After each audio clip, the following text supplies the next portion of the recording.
Tuloy na nga ang pagbabalik tambalan nina Catherine Bernardo at Alden Richards para sa sikil ng kanilang 2019 blockbuster movie na Hello Love Goodbye.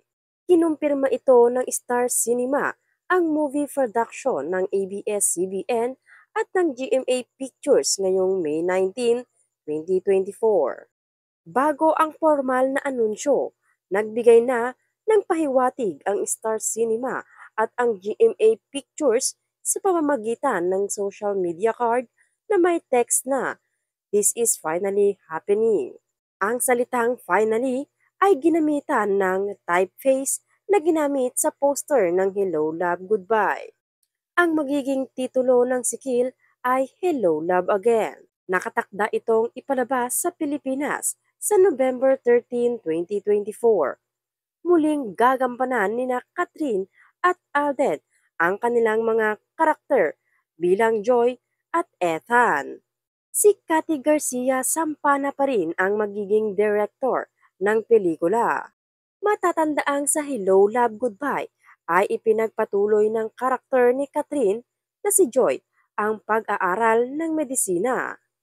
Habang ang karakter naman ni Alden na si Ethan ay nagbukas pa rin ng sariling negosyo.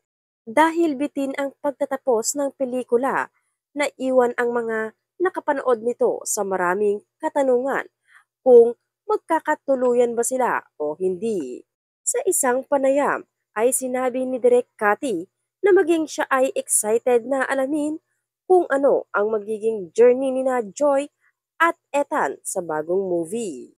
Kukunan ang movie sa Canada kung saan itatampok din ang buhay ng mga Pilipinong naninirahan sa naturang bansa.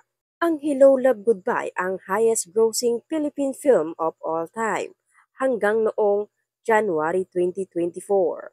Nalampasan na ito ngayon ng Rewind na pinagtambalan ni na Dingdong Dantes at Mrs. na si Marian Rivera. Kaya isa rin sa mga aabangan ay kung malalampasan naman ng Hello Love Again ang tinabo sa takilya ng Rewind. Noong isang linggo ay nagpahayag pa si Alden Richards ng pag-asam na magkaroon ng sikil ang unang pelikula nila ni Catherine Bernardo. Itinanggi naman ng aktor na nanliligaw siya sa aktres.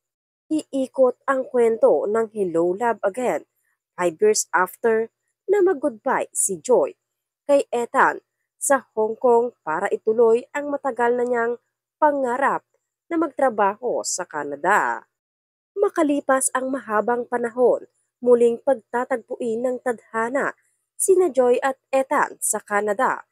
Ang tanong, magkakaroon na nga kaya ang happy ending ang kanilang love story this time?